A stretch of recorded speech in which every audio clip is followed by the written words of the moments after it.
Hey everyone, it's Dominic here for Obligatory. I am here with Dan and Patrick from the band Buddie. They just put out their third album, Glass, earlier this month. You guys want to introduce yourself?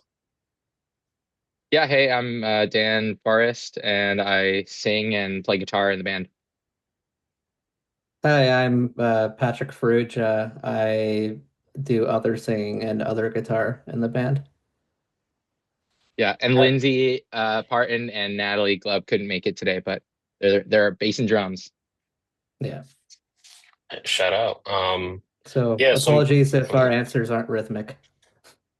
all good. I mean, I think it's interesting to hear you guys have the same perspectives on a question, different. More the merrier, more input, all the Yeah. better. So my first thought, Jesus maze. like I first thought when I discovered your guys' music, is there any significance to the spelling of the band's name opposed to like the traditional spelling of Buddy? I do know there is a rapper that goes by Buddy with a Y, Yeah, but as yeah. far as I can tell, you both came about like right at the same time. Yeah, yeah, yeah. Um, yeah, that's a good question. Honestly, like I was 20, I was looking for something that looked like physically good, like, the bands I grew up listening to when I was like really young, like 10, like Weezer or like Metallica. Like there was like a symmetry to the names, and like visually looked nice, and like the evenness of like the B and the E and stuff.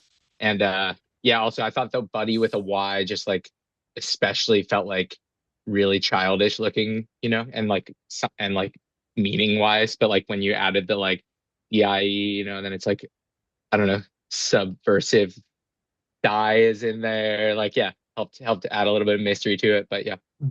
So my next question, this is something we like kind of touched upon in the Q&A that we did back when you shared Stressed in Paradise and announced the record. You can read on obligatory.com if you're watching Yep. this. But could you expand upon how the current lineup of the band came about after you moved from Philly to Vancouver?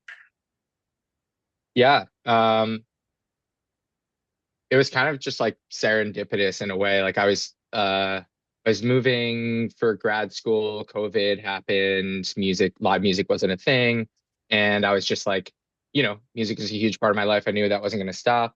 And I just went on the internet searching around, like just trying to understand, does Vancouver even have a music scene before I moved to the city, right? And I knew some things about its history, but like what's it like right now?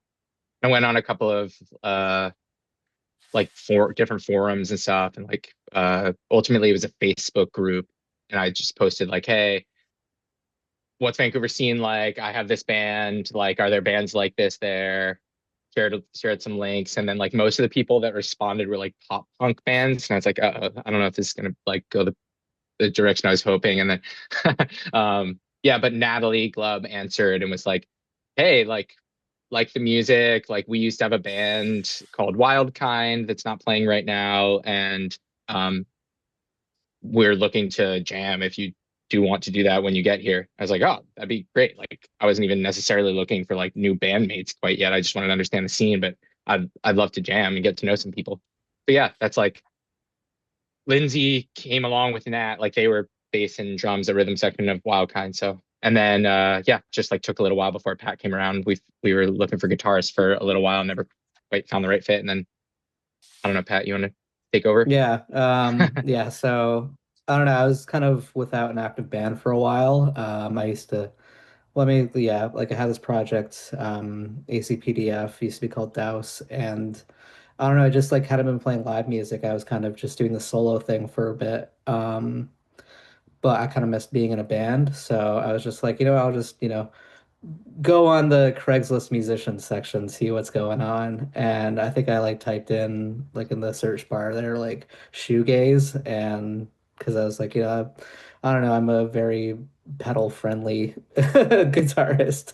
So yeah, obviously that genre fits well with it. So yeah, looked it up, saw the link. And I'd recognize the band name because my roommate at the time, Jessie, she's promoting shows, and she just did a show for Buddy and was like, "Oh yeah, these people are like, incredibly nice people, like good, yeah, good fit." And so, went to like responded. Like I think it definitely like seeing My Bloody Valentine as like one of the list of influences. It was like, okay, hell yeah, let's, message, see what's up.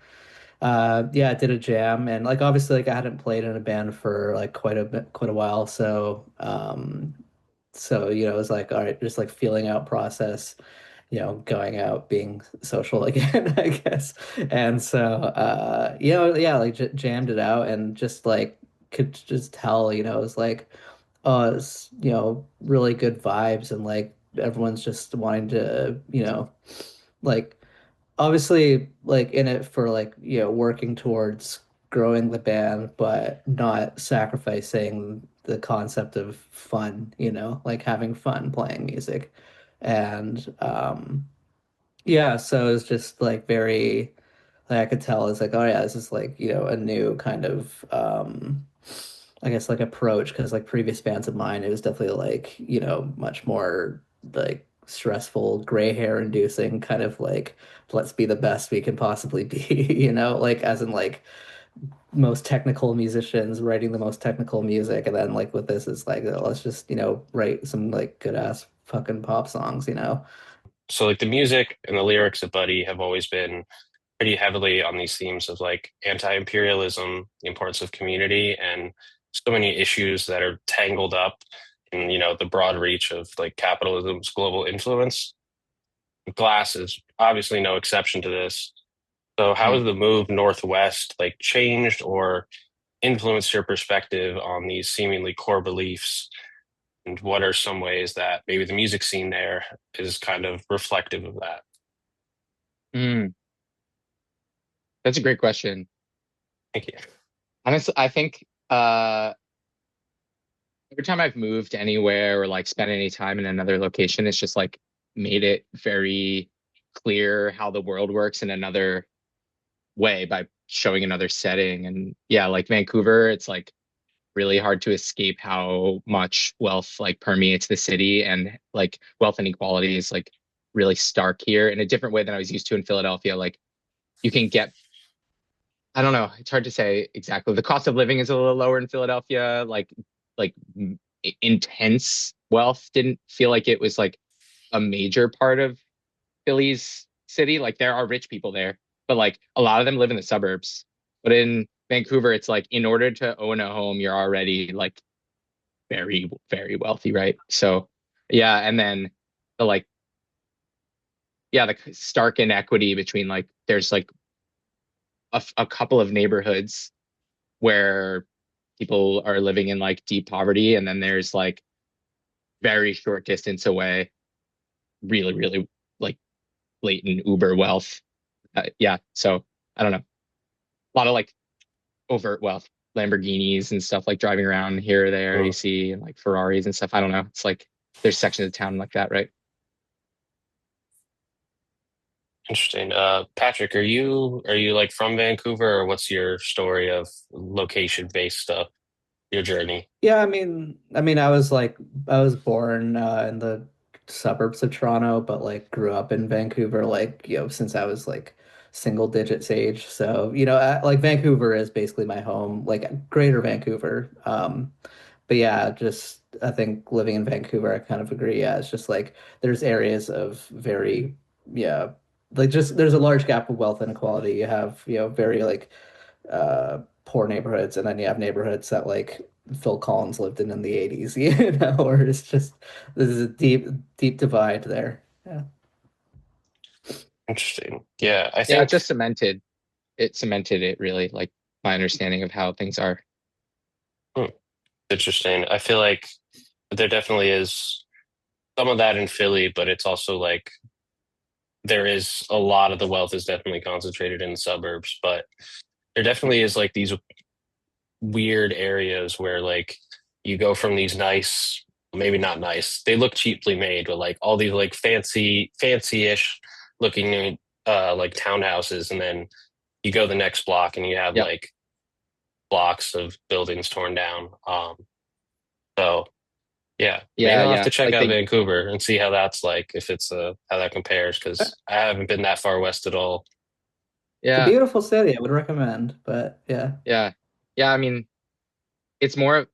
I don't know, just to give like one other angle on it, it's like more of a global city that has like ties to like global wealth, I would say. Mm. Like people come from all over knowing that this is like an amazing place to live and bring their money from anywhere in the world, right? Whereas like, yeah, Philadelphia feels more like home brewed in a sense. And so yeah, there's all the same stuff, gentrification's happening, like people even in deep poverty being displaced. It's all like the same sorts of oppressive forces. However, um here it's like clear that there's a flow that's coming from like global supply chains, and like the CEOs of large companies like have homes here, and there's like 11 billionaires that live in Vancouver. There's over, what was it? I think 60 centimillionaires. Like there's elite quote unquote wealth, you know? Mm. Yeah, it's very strange. So this next question, not directly related to that, but obviously related to Glass, which I'll say it again, great album. Um, Thanks. And I love the Thanks. artwork. And I was looking through the Instagram of Haley Perry or at Carnivorous Art on Instagram, who did the artwork for it. I really, really like their art style. And I'm wondering how much of the album cover, like how much collaboration came about during that process versus, and like how much of a vision did you have, or either of you or the band have for the cover versus letting Haley take their art style and just kind of do their thing with it?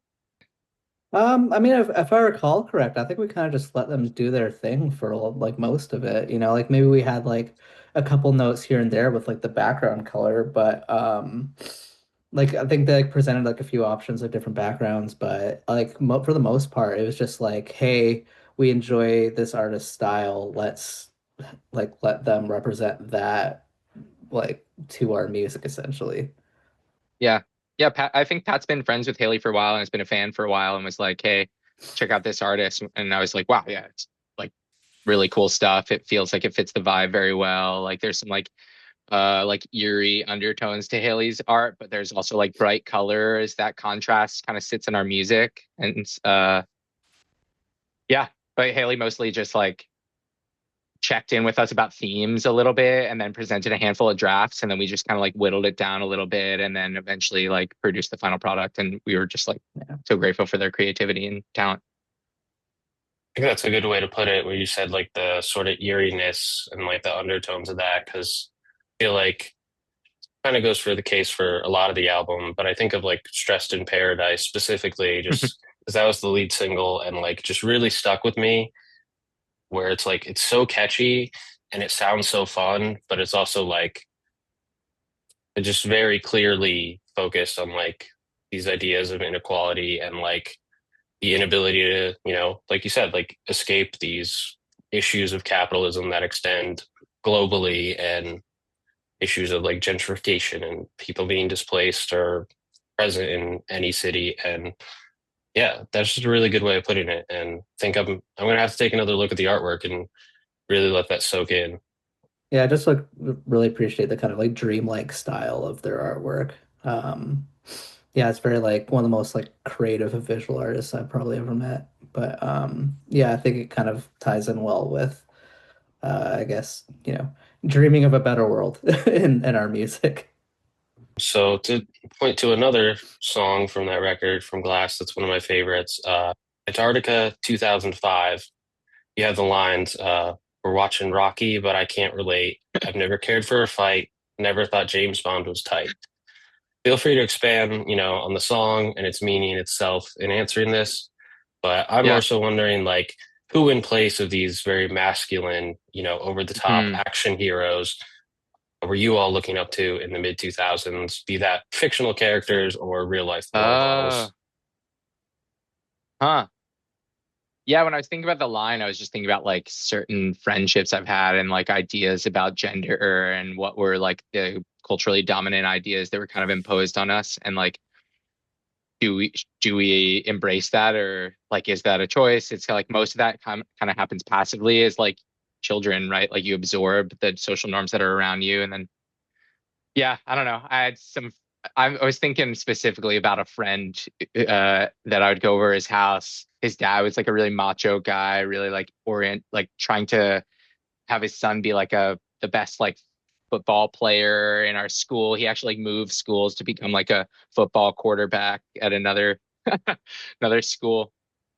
And like that was what was playing in his house and like his shared to him. And and then I was like, oh, is this who I should be? Right. So I don't know. Yeah, I was mostly thinking about that, like not necessarily who I was looking up to. Like maybe that was part of the problem is that like I didn't see an image of like masculinity, quote unquote, that like felt like something I wanted to embrace. Yeah, I don't know. I honestly, I'm also going to out myself here. Don't think I've seen any of the James Bond movies, or the Rocky movies, which is Mhm. interesting because like I've done the Rocky steps, I've seen the statue, but I don't know. I think likewise, I just those type of things never really stood out to me as like I want to be this big tough boxer man or I Yeah. will I mean, say, music maybe self-selects for like a certain type, I guess. But yeah, Pat, I sorry. will say What were you gonna that say? the Daniel Craig era of James Bond movies definitely helps tear down that sort of uh image of James Bond as this like hyper masculine, like obviously there's the scene of him coming out the water all muscly and wet and whatnot, but like I don't know. I I would recommend those movies. They're good movies. The Daniel Craig ones at least. I mean, some of the older ones are a bit miss, but I don't Well, know. I don't know. All I can say is I like true story, fell asleep in the theater every time. Fair. I've been to three. My friends were all going to like around that era, maybe like 11 to 15 or something like that. So I don't know. That was probably like 2000, late 2000s ish, I guess. And yeah, like nothing. I don't know.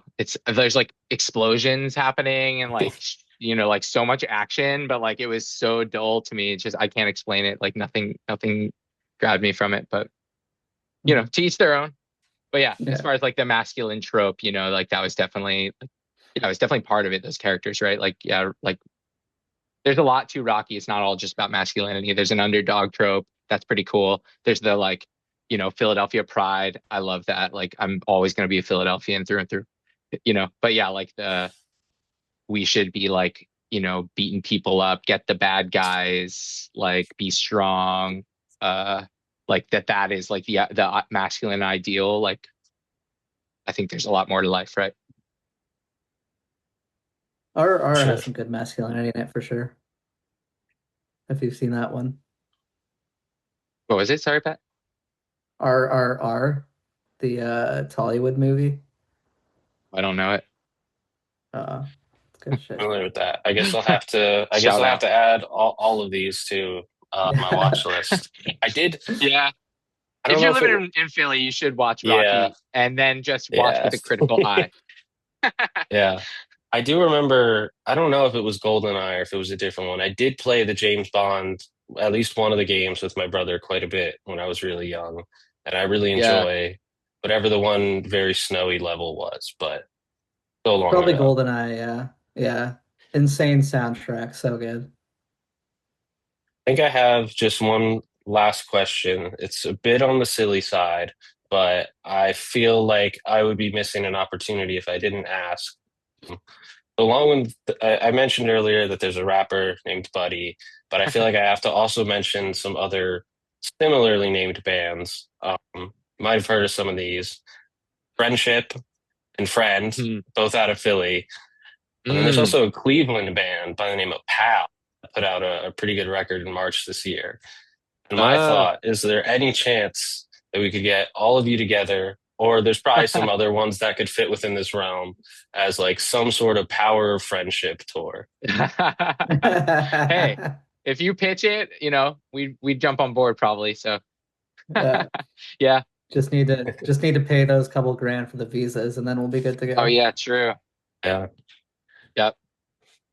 Yeah. All right. Friendship. Shout out to that band. Like one of the first bands that I encountered in Philly, and actually like was supposed to play a show with them when we were like, I think we were like 21 right around that time, and one band member was underage, and we couldn't play the show. They found out that we weren't old enough to play. The band was called Twin. good times. But yeah, Yeah, they've it's gone on tough. to make great music. It's cool stuff to see them playing. Yeah. Also, shout out to friendship in general as a concept. Good stuff. Yeah, Yes. I would have to agree. I don't know. Is there anything else that you guys really wanted to talk about in regards to the record? Like I said, Blast came out earlier this month via Crafted Sounds. Shout out. Yeah. Fantastic record. Yeah. I mean, go listen to all the other Crafted Sounds bands. They're playing in the like Philly area quite a bit, and are also putting out great music. Like the whole roster's doing great stuff right now. Uh, Also, yeah, we're gonna come play New Colossus in March 2026, which the closest will be to Philly, maybe for the foreseeable future. It's in New York City. All right. Well, thank you so much for taking the time to hop on here. Mentioned earlier, we've also got a Q&A on the Obligatory website. Touched upon some similar themes in this interview, but there's some more there as well. No, thanks so much, Dominic. Appreciate it. Yeah, thank All you. right. Yep. Thank you so much, and take care.